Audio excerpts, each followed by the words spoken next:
Welcome to the WPAOG podcast. In this episode, we welcome Ian Weiner, class of 1996, current managing director of investor relations at Disruptive, which is focused on defense technology investing. He graduated from West Point with a bachelor's degree in international relations and is the author of Ubiquitous Relativity, a book about how we can improve our connections with others. Today, he shares the pivotal moments of his life, from overcoming a decommissioning injury to battling and recovering from substance abuse. Join us as Ian reflects on the power of mentorship, the importance of community support, and the profound impact of seeking help in times of crisis. Please enjoy this episode with our host, Jamie Enos. Ian, thanks again for coming on the show today. Thanks for having me. So you have an article coming out in the summer 2024 West Point magazine, and it's a really great opportunity to have you here so that we can expand the story a little bit more than what we can put in print. So can you just give us a little bit of background of how you got here to West Point? So I got to West Point and was introduced to West Point through ice hockey. I had grown up playing ice hockey my entire life.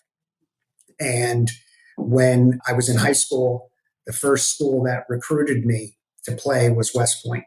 And so when I went on my recruiting trip, and an interesting thing back then was that the service academies could recruit athletes in their junior year of high school. No other colleges could do that. They had to wait till you were a senior. So it was the first school that I visited. And when I went up there, they put me with some seniors on the hockey team. So I didn't see all the terrible things that were happening to plebes, but I realized pretty quickly that it was something I was incredibly interested in. I saw, sort of the discipline, and I saw, clearly the passion that people had for the school and its mission. And that was the kind of person I was. And so I realized that it all sort of fit perfectly into kind of what I wanted to do at that point. And playing Division I ice hockey at West Point was a huge goal of mine. And even when my senior year, I started to get recruited by some of the Ivy League schools to play hockey, I decided that West Point was the place for me. Yeah, you played under Coach Brian Riley? I played under actually his older brother, Rob, who was the coach. Brian was an assistant coach for a few of the years that I played. So you had the Rob Riley magic of the recruiting season of not showing you the plebe, what was going on there. Yeah. At one point, I even asked one of the assistant coaches why, some of the cadets were moving so quickly, and the response was that they're probably late for class. So there was definitely some whitewashing of kind of the whole experience, especially plebe year, on my recruiting visit. But you came here, you decided to commit to West Point, and you affirmed and you stayed on, and you did your whole 4 years here as a graduate. Did you have a special mentor while you were here as a cadet? I had a lot of different mentors that I felt, we had officers who worked with the hockey team. There were cadets who were older. I'd say one of the people who I really looked to for guidance was, I think he was a major at the time, Jim Knowlton, who I was a great hockey player when he played here in, I want to say, the mid 80s, who now is the athletic director at Cal Berkeley, of all places. But he was somebody that I would go and visit their house and get guidance, especially that first year, and would sort of talk through different things, and really respected him as a leader. And so from that perspective, he was somebody that clearly made a difference. And then there was a Colonel Jim Blake who was in the AOG at that point. He too was somebody, especially my plebe year, which was challenging. Somebody I would go to and get advice from, and he always had some interesting, colorful advice for me that ultimately in life turned out to be quite true. But I couldn't have appreciated it at the time. Yeah, that program, that officer representative, that's still a thing, sponsoring and supporting cadets through their academic challenges here at West Point. It is a great program. Personally, as a former student athlete, we didn't have that at a different college. And here at West Point and supporting our family does that with the hockey team, unrelated to this podcast, but I see it with all the other programs as well, the soccer team and the softball team and the baseball team and the volleyball team. And I can go on with every single team. It does really create some special connections with cadets and mentorship in both directions. So great program that honors and leads that by example. So still here, still actively going on strong. Cadet life is not easy, as you have referenced a few times. So did you have a favorite memory at West Point besides the hockey rink? Outside of that, I mean, athletics, I get, can be the draw, and that's where your passion was. But outside of the athletics piece of it, did you have a favorite moment while you were a cadet? I mean, I would say that there were many moments. I'd say that the most special thing was the bonds you make with Sure. your classmates there. And some of that is clearly a trauma bond, but really it's, it is the ability to forge relationships that I don't think could happen anywhere else. Mm-hmm. And whether it's, at airborne school or air assault school or Camp Buckner or, just getting through, a final exam or a different report that you had to do, you just found yourself in situations where, you built lifelong friendships, and the kind of friendships where, and I experience them still to this day, where even if you don't talk to somebody for a while, but you hop on the phone and you can catch up and see how people are doing. It's a relationship that there's this immediate connection that I think lasts a lifetime, that at the time when you're 18, 19, 20, it's not easy to see how great those connections are going to be. But as one gets older, you see sort of the friendships that stick, the people that you can still call, if something's going on in your life and you need advice or you need help, that those people are there. And that's all forged in the, getting covered in mud and rain and in training, or, last second kind of 12 o'clock, I'm up and trying to finish a paper, or, whether it's plea boxing, different things that you go through together with people that really make a difference. And for me, it was, multiple moments along the way where I started to really appreciate that, both athletes and core squad sports and those who didn't. And it was something that I really, when I graduated, never forgot. And it has paid dividends still to this day. Yeah. Let's talk about the classroom a little bit. What your major here? How did you find yourself there? So I majored in international relations. I'm the first to admit that I have one side of my brain that works very well, and that's the kind of English and econ and history. And that, military history and stuff is a passion of mine. English was something that I always felt very comfortable writing papers and whatnot. So that's how I gravitated towards that. I only had one class that I really struggled in at West Point, and that was physics. And so I tried to avoid a lot of that and did my engineering track in systems, where I felt like it was the most sort of appropriate for somebody who thinks with the side of the brain that I think with. So that's how I got into that, and was always passionate about politics and political science and sort of different systems around the world. And so that's how I landed on international relations. Yeah, pretty challenging, especially when you're coming out of a high school senior. You're also looking at Ivy Leagues, and you're here at West Point. So what do you think you got here at West Point that you wouldn't have gotten somewhere else?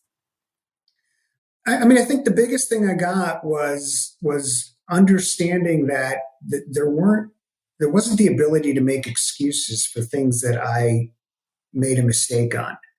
That's what I got out of West Point from the discipline required to balance all the different aspects of cadet life, and the ability to say no excuse was what ultimately, to me, is the biggest difference between a West Point graduation and diploma relative to even the top Ivy League schools around the country.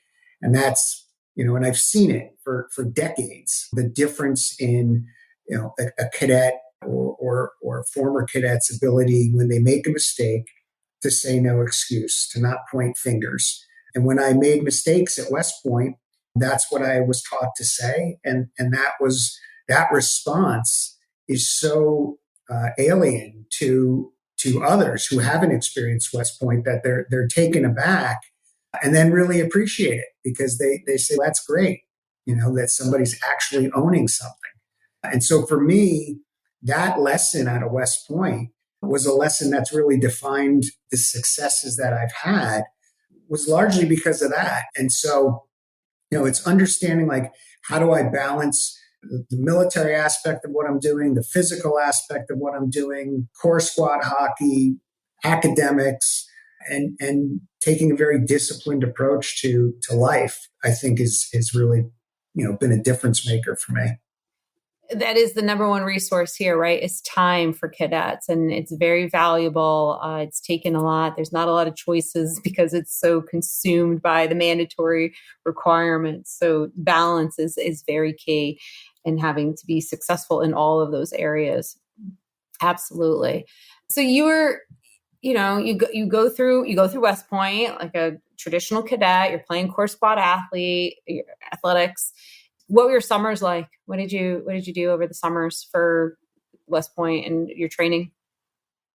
So after doing Camp Buckner between my plebe and yearling year, then the next summer I did air assault school and was a squad leader at Camp Buckner. And then the following summer I did airborne school and I did the CTLT practice lieutenantship on the demilitarized zone in Korea. Yeah. So you had all intentions of commissioning and going out into the Army and serving your time. And then you get hit with being non-commissionable due to injury. Yeah. I had, full intentions on doing sort of all the things that I thought were high speed, as they say. Right. And I had done the schools I could do while a cadet, and fully intended on commissioning and figuring out kind of what would be the most exciting way to serve. And, while I was in CTLT, I came off a rifle range in Korea and had hearing protection in. But when I came off the range, I lost my balance and had really bad ringing in my ears, and noticed that pretty quickly I had an issue, especially in my left ear, as far as what loud noises did to it, and that it was ringing all the time. And when I got through my senior year and went to the commissioning physicals that they had at the time, one of the tests is a hearing test, and they did these tests on my ears, and they noticed that I had pretty big issues with hearing.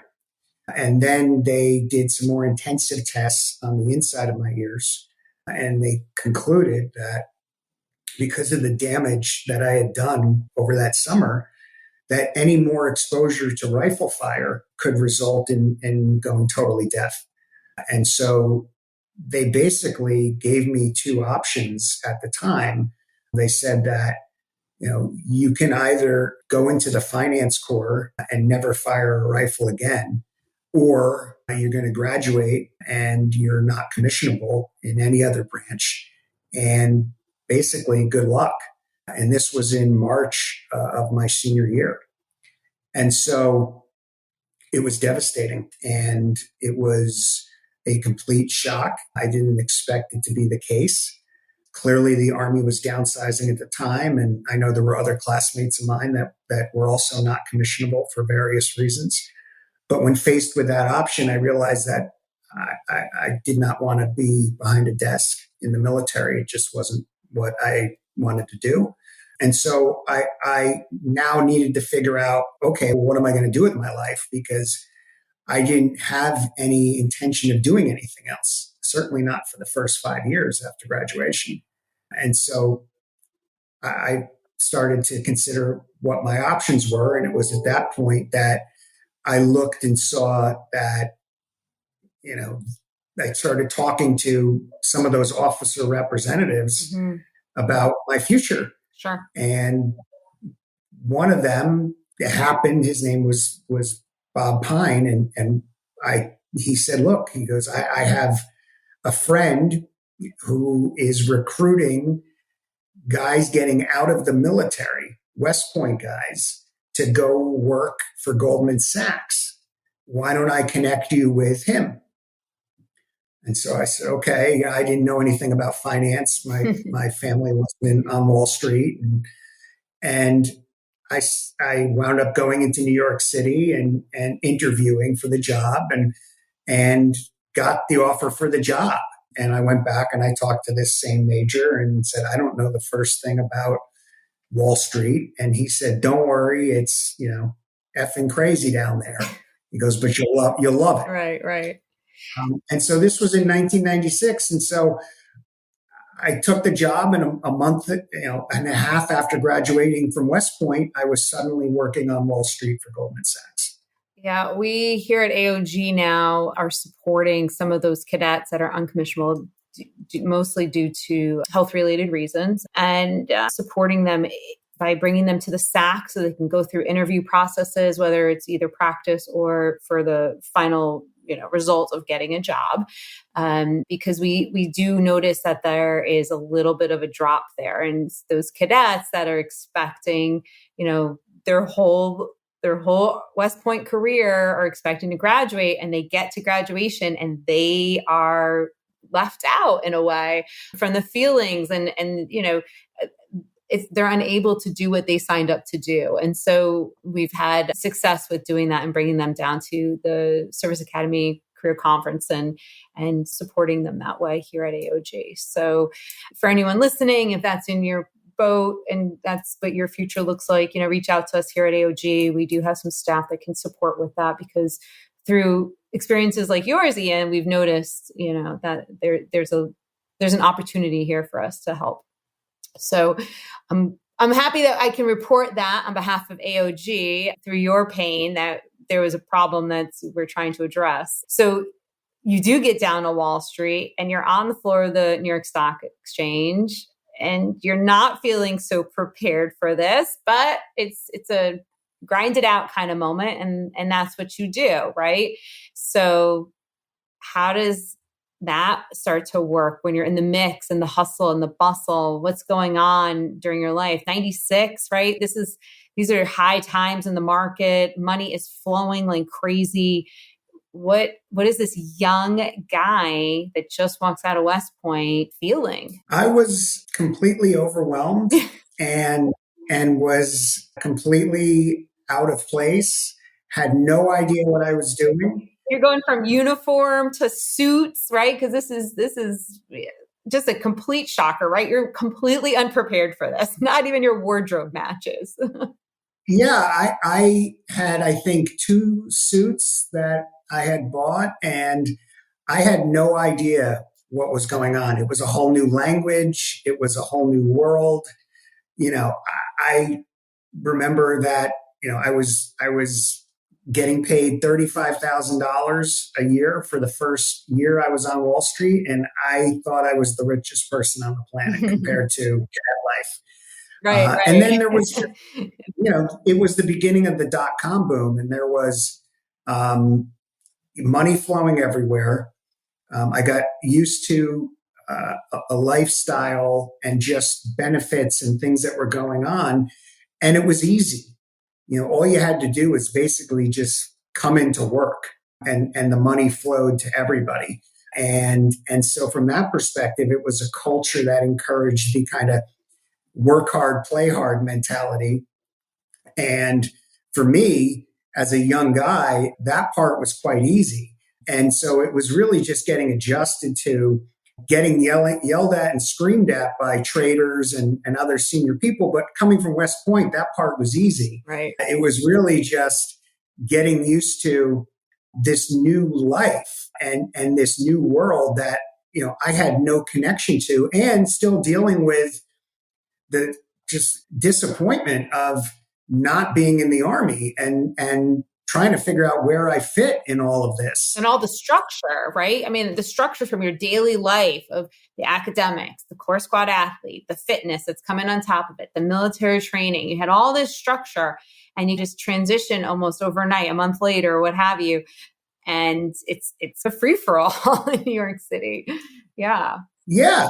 It was a crazy time. It was a time when there were a lot of people making a lot of money, people that certainly were not qualified to be making that kind of money. And that's just the way it was. And for me, I was more than happy. The markets close at 4 p.m. So from 4 p.m. on, it was pretty much do whatever you want. There wasn't any academics. There wasn't any military training. There wasn't any structure whatsoever. The only assignment was basically go out with clients of Goldman Sachs and entertain them so that they do more business with Goldman Sachs. And so for me, that entertainment almost always involved going out, drinks, dinner, whatever it was. And the expectation for somebody like myself, who was 22 years old, was that I would stay out with the clients no matter what, whatever they wanted to do. And that's part of my job description. And so, I quickly morphed from this disciplined, cadet hockey player, captain of the hockey team to, okay, I'm going to just go out and do whatever I can to succeed and make money. And that was sort of my new mission statement. And it was just a completely different world. And the biggest change was going from a group of people who were motivated by, an ethos, motivated by a common mission statement, whether it was defending the country or a hockey team winning its games or whatever it was, or a company winning its little flicker ball, championship, stuff like that, to it's pretty much every person for themselves. And the goal is to make money. There is no common, people aren't like, yeah, Goldman Sachs, that's my team. It was, no, I'm going to make as much money as I can and I'll do what I have to do to get there.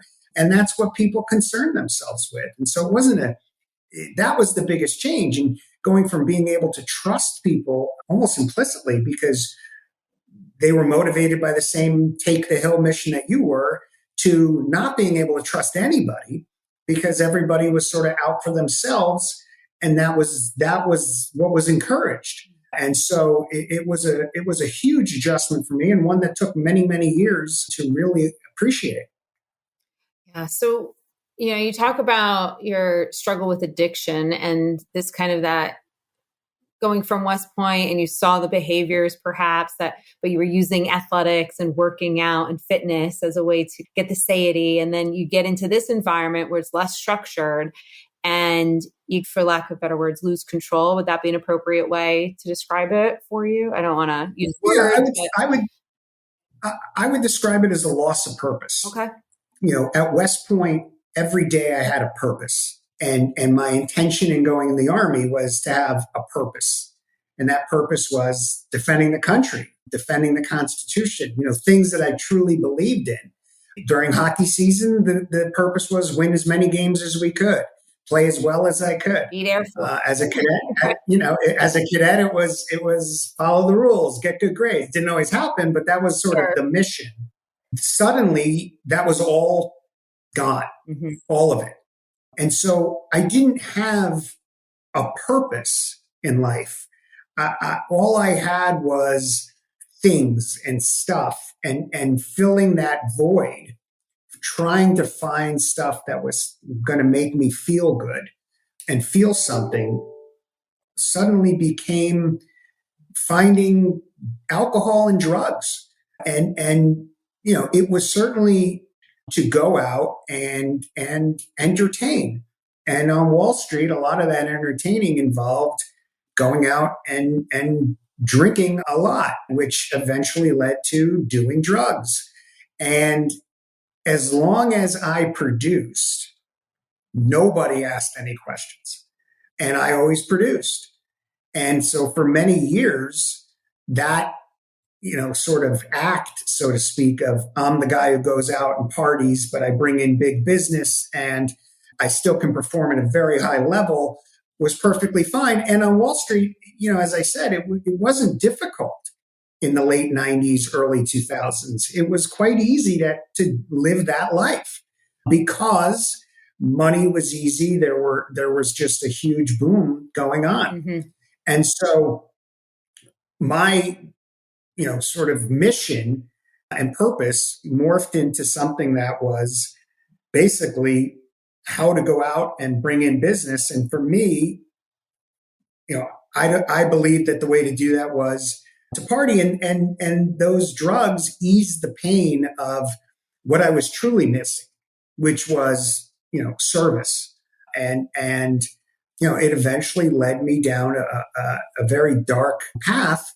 And like many other addicts, eventually it caught up with me and started to take away all those things that I thought I'd worked so hard to achieve, and quickly found myself and my life going a direction that I didn't want, and I couldn't stop.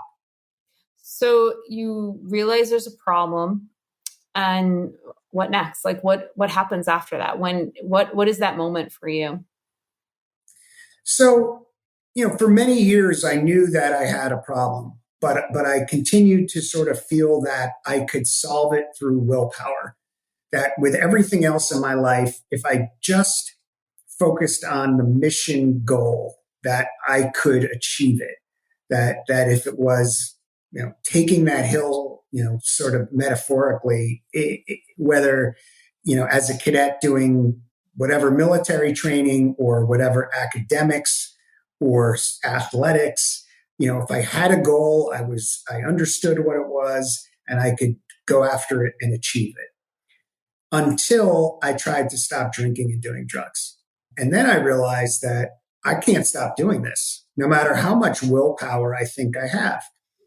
And, what happened for me was that I eventually got to a point in my life where one night I had another, really long night of alcohol and drugs. And, as I was getting home, I had, some refer to it as a moment of clarity. Others refer to it as, some higher power. But for me, it was just, I quit. I gave up. I submitted. I surrendered, right? Which is totally the opposite of kind of what I was trained to do, right? Never surrender. But here I was surrendering and saying, I need help. I don't want to live my life like this anymore. I cannot do this anymore. I'm miserable.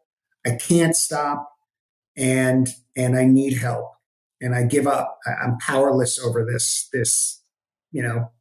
disease, this alcoholism and drug addiction. And that was March 13th, 2013. And it was that day that I realized, you know what, I need help. And that was the last day that I had a drink or drugs. I should congratulate you for that, because that's a tough challenge. So congratulations. It's 11 years. And for anyone listening, there are available resources for free. Dialing 988 and pressing 1 is a veteran-specific number for the crisis line that can also be reached at veteranscrisisline.net. Options for active duty members also include maketheconnection.net. So if anybody listening, we'll also put those in. All of the links that you find whenever you find any text about this podcast, 988 is the way to go. Press 1 for veteran-specific crisis line. So Ian, you have this moment, and now you're on the road to recovery. What does that look like? What are the steps that you have to take through that, and who do you seek out for support through that process? So the steps for me were first off reaching out and getting help, mm-hmm. and talking to other people that had the same issues, who had recovered and continue to recover, and understanding first off that there is a life without alcohol and drugs. That at first my belief was, if I stop doing these things, like, there's just nothing to do. I mean, everything in my life was associated with some kind of substance. If without those substances, what's left in life for me? And it took a while to realize that, let me see. Let me just have a little bit of faith that let me just try and see if my life can get better. And pretty quickly it started to. the fog started to clear. I was able to get up in the morning and feel good. I was able to talk to people. I was able to show up and not embarrass myself, whether it was around my family or friends.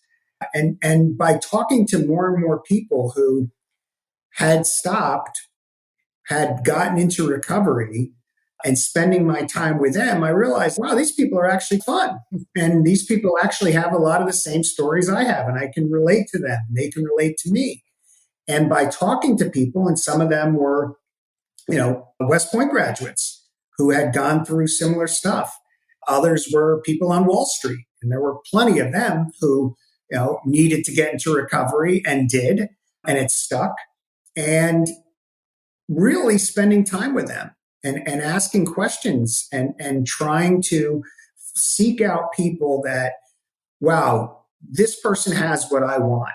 Like, this is a person that went from where I was and now is just a person of character and has a family, has a great job, lives a life of service, helps others. Like, all those things suddenly became available to me. They weren't available when I was out there, doing drugs and drinking a lot. And suddenly people sought me out. And so it was a daily process, right? It was a process in the beginning of kicking that physical addiction.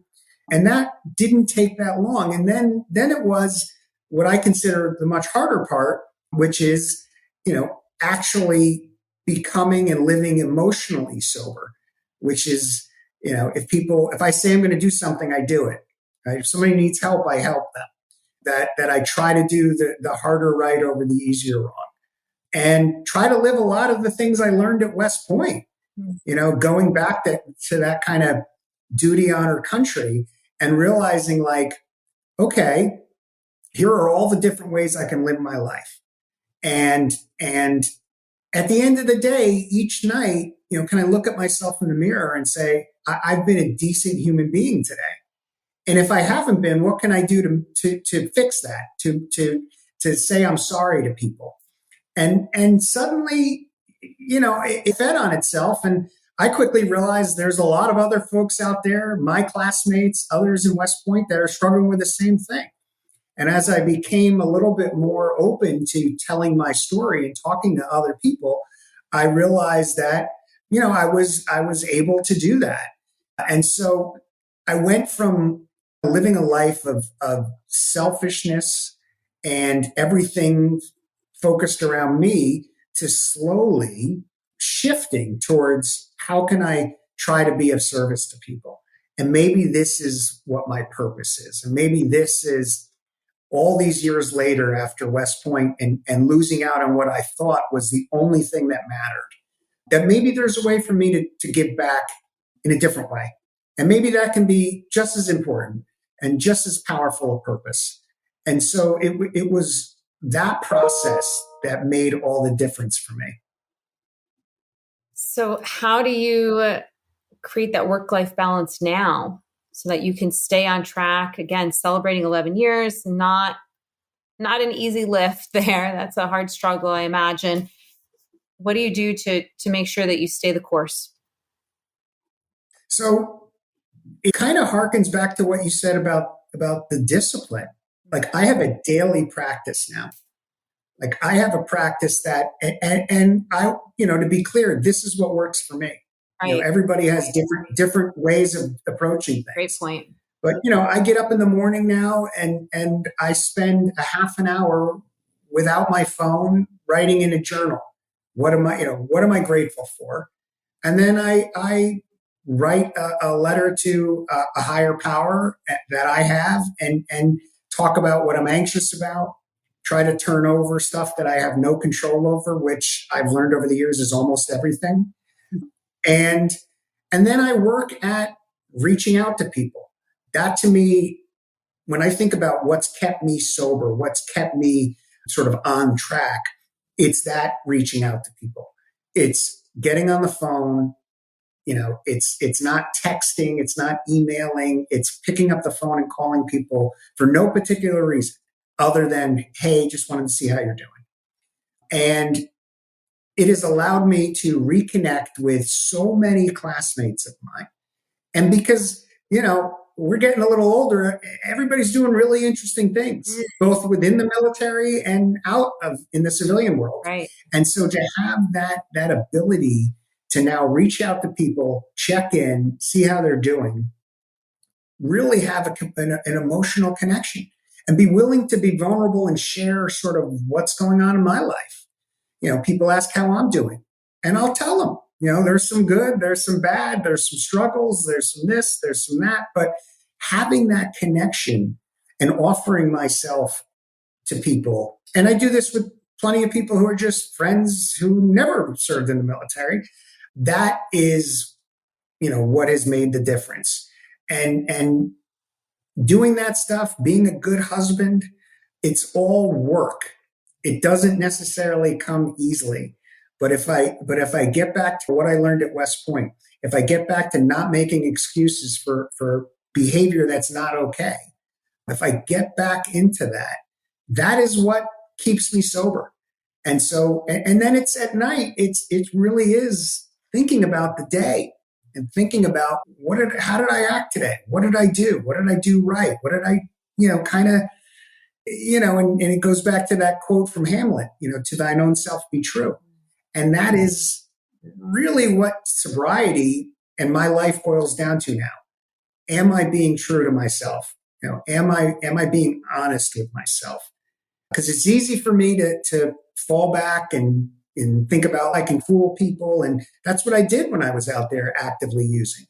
I lived a lie. I told people I was fine. I told people that I wasn't doing this or I wasn't doing that. I was sneaking around and hiding behind corners. And now I don't have to do that anymore. And that's a great privilege and a great burden lifted off of me. But I've got a duty to be of service to others. That is how I view my life these days, is how can I help others? And that's part of sharing kind of my struggles is the hope that, hey, I know there's people out there and I know it's hard, but there is something that can help. There is things that work.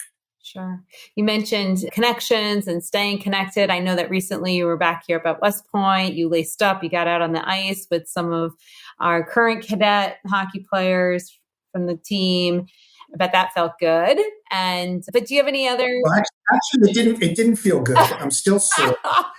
It was 3 months ago, and I quickly realized that at 50, I'm not what I was at 20. The lesson. But even though my, as I mentioned, my ego and my brain still, can do things that don't make any sense. And one of them was convincing myself that, sure, I can get right back out there with a bunch of young men who are faster, stronger, and still hold my own. And I realized quickly that, maybe my time has come, that I'm not there like I used to be. Just start a little bit slower this time and kind of work up to it. Yeah. Yeah. Have lost a gear or two since the days of West Point hockey for me. That's okay though. Yeah. It's a high speed program, like you said. Are there any other ways that you stay connected with your classmates in the Long Gray Line or? Yeah. I'd say that the biggest way is I go through classmates on LinkedIn. I will reach out to people who I haven't talked to and ask them to catch up. Okay. And every Sunday, I usually work for a few hours. And part of that work is I have a Google sheet and my phone of every one of my contacts. And a lot of them are my classmates. And I invest in defense technology companies now. That's my job. Mm-hmm. And so I make a list of people that I either haven't talked to in a while or, haven't talked to in decades, and we'll call them up and say, hey, just love to hear how the journey's been. And I think I've been able to connect with probably half of my classmates over the last couple of years. And the ones that I do, I try to check in and make reminders to myself. And that way I'm able to learn about what they're doing and really connect and hear about their families and hear about what their plans are and see how I can be helpful in that. There's plenty of people transitioning out of the military at this point, and that's got to be a really hard thing after, retiring. So I try to help them, but it's that discipline of, you know what, I'm going to reach out and call these people and see how they're doing, and with no other agenda. It's just, hey, how are you? What's going on? How can I be helpful if there's a way?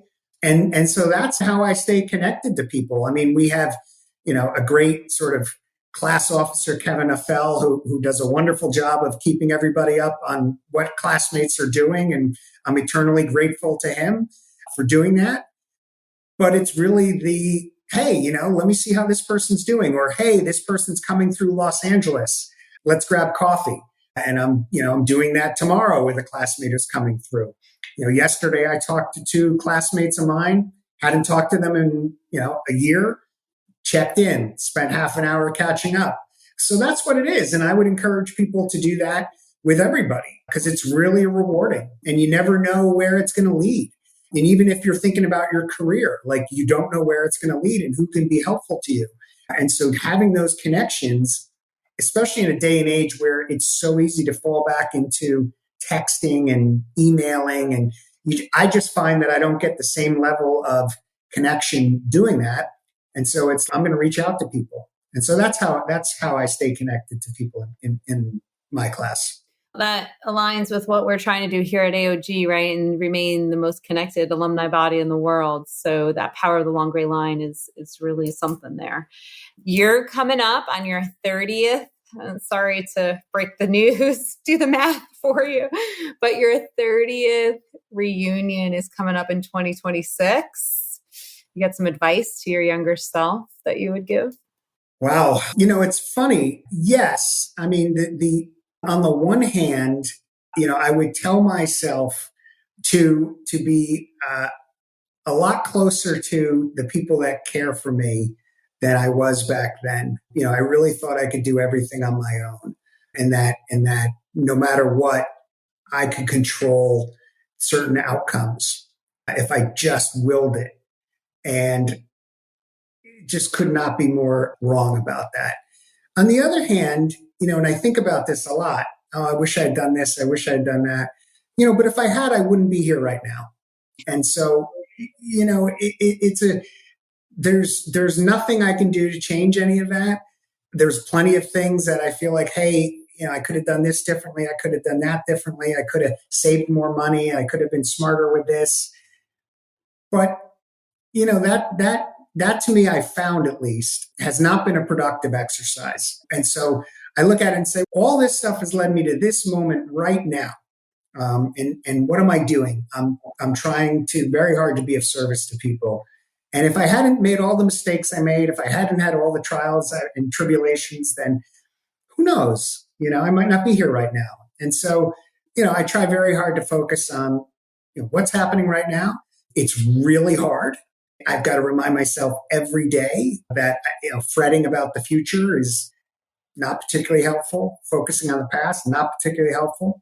As a human being, it's incredibly hard not to do. Mm-hmm. But that's, my goal, at least, what I try to do each day. I appreciate you being on the podcast today. It's an incredible story. It's a little bit more, or I should say, less traditional than what we've told here.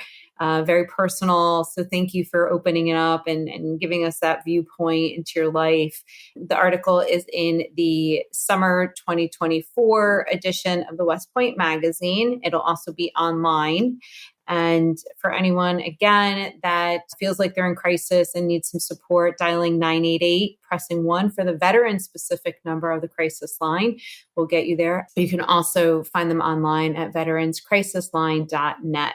Ian, thank you. Appreciate you. Hope to talk to you soon. Hope to see you in 2 years for that reunion. And go Army, beat Navy. 100%. Go Army, beat Navy. And thank you so much for having me and giving me the opportunity. Thank you for listening to the WPAOG Broadcast Network. Please take a moment to rate and review the show and join us each week for a new episode. A reminder that if you or anyone you know is in crisis, Dial 988 24 hours a day, 365 days a year. Thank you for listening.